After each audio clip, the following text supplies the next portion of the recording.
This is the next lecture in the head and neck development. In the first lecture, we explained the pharyngeal arches in detail, while in this lecture, we will explain the pharyngeal pouches.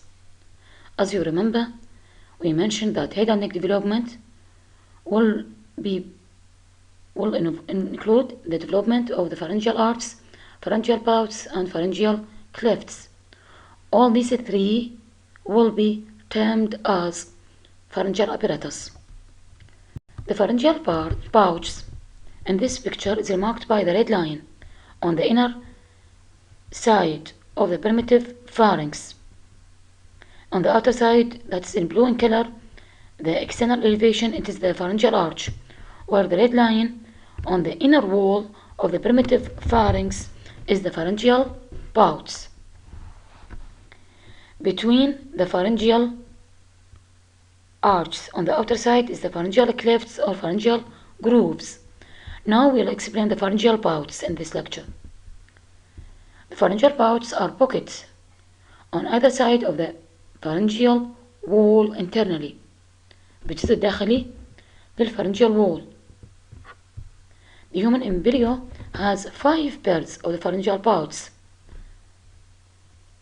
إذا تلاحظون بالصورة رسمنا فقط 4. But the real one is 5 pairs.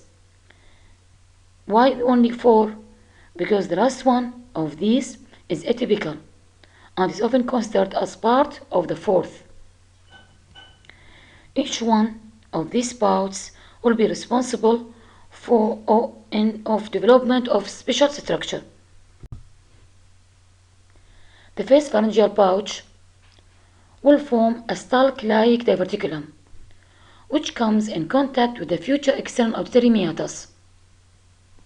The diverticulum will widen into sac-like structure for formation of middle ear cavity, while the proximal part will remain narrow, forming the auditory or Eustachian tube. This or derivative of this pouch is supplied by the mandibular nerve.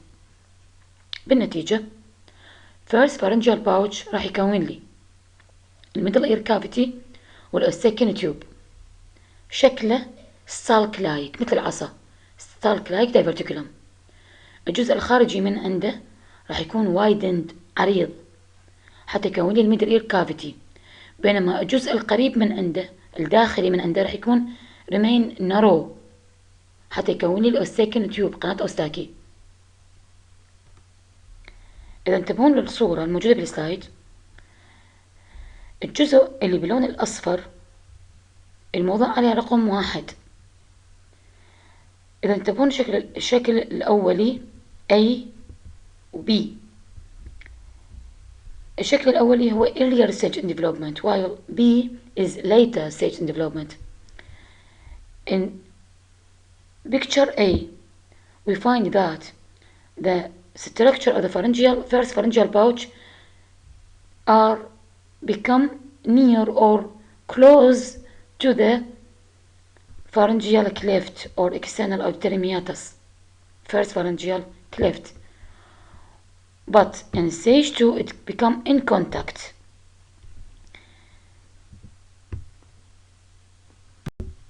The second pharyngeal pouch, the epithelial lining of this pouch proliferates and form buds. الإبيثيليوم الموجود بالسكند pharyngeal pouch اللي موضوع بالصورة باللون الأزرق الفاتح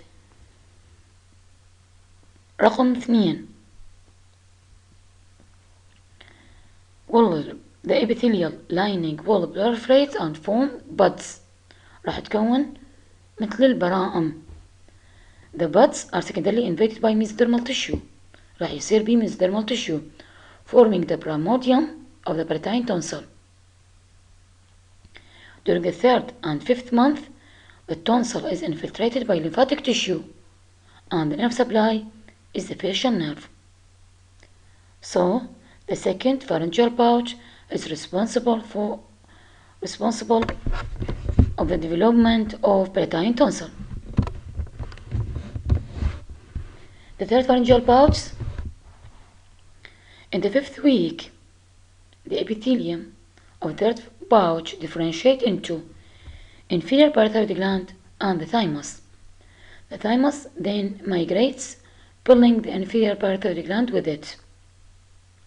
إذا نلاحظ الصورة بالسلايد number 3 is the third pharyngeal pouch. We will found two areas. One is plotted in yellow color and the other pointed by the red color. The yellow color is the parathyroid gland, which is the inferior one, while the red color is the thymus. بالحقيقة الثايمس will not settle in this position. It will be pulled to the chest, to the thorax, and the thymus then migrate, pulling the inferior parathyroid gland with it. راح تاخذ inferior parathyroid gland with it, but it will be attached to the dorsal portion of the thyroid. inferior parathyroid gland موقعها مو نفس موقع الثايمس finally، وإنما راح تكون بالdorsal portion inferiorly in the posterior to the thyroid gland. In the young child, the thymus occupies considerable space in the thorax and lies behind the sternum, anterior to the pericardium and great vessels. In older person, it is difficult to recognize since it is atrophied and replaced by fatty tissue. الصورة راح توضح لنا إنه thymus بال younger person larger and has considerable space in the thorax posterior to the sternum خلف عظم القص، بينما an older person will be smaller and difficult to be recognized. It will be replaced by fatty tissue. The parathyroid tissue of the third pouch finally comes to rest on the dorsal surface of the thyroid gland and forms the inferior parathyroid gland. The main nerve supply to the derivative of the third pouch is the glossopharyngeal nerve. The fourth pharyngeal pouch, the epithelium of the fourth pharyngeal pouch forms the superior parathyroid gland. It attaches itself to the migrating thyroid. The nerve supply is the superior laryngeal nerve. So, the fourth pharyngeal pouch will result in superior parathyroid gland. The first pharyngeal pouch, will result in formation of middle ear cavity and a second tube.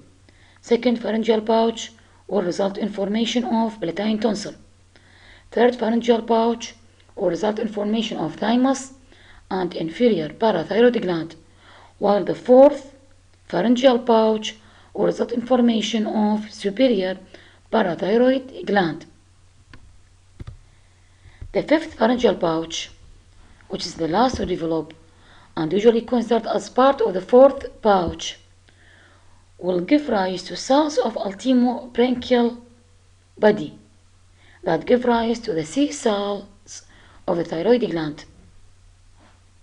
راح يعطي مجموعة من الخلايا اللي بالنتيجة راح تكون لي C cells of the thyroid gland that secrete calcitonin, which is a hormone involved in the regulation of calcium level in the blood.